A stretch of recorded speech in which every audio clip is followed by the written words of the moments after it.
আজি হ'ল গৰু বিহু।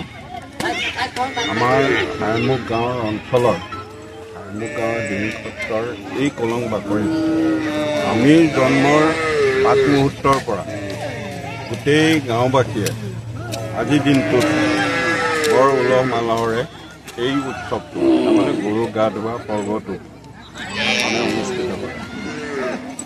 আজি গৰুৰ কাৰণে সকলোৱে দেখিছেই ডলা তাত মানে গোটেই সৰঞ্জামখিনি আহে, দীঘলতি মাখিলতি বেঙেনা থেকেৰা হালধিকে আদি কৰি গোটেই সৰঞ্জামখিনি লৈ এটা টোপোলাৰে সকলোৱে যাতে বছৰটোলৈ কোনো বিপদ বিঘিনি নহওক এনেকুৱা এটা আশীষ লৈ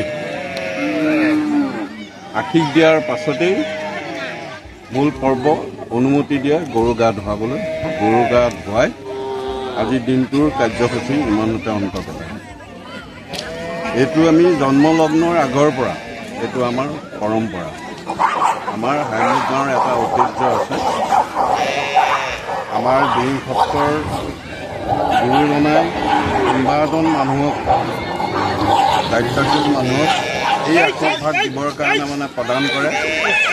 আহি পেলাই এই আশীৰ্বাদ আজিৰ দিনটোৰ কাৰ্যসূচী তেনেকুৱাই। কাইলৈ হ'ল মানুহৰ বিহু।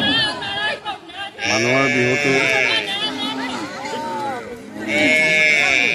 মাহ হালধিৰে গা ধুই এই কলং নদীতে স্নান কৰে, কৰি জ্যেষ্ঠজনক সন্মান জনাই এই মানে মানুহৰ বিহু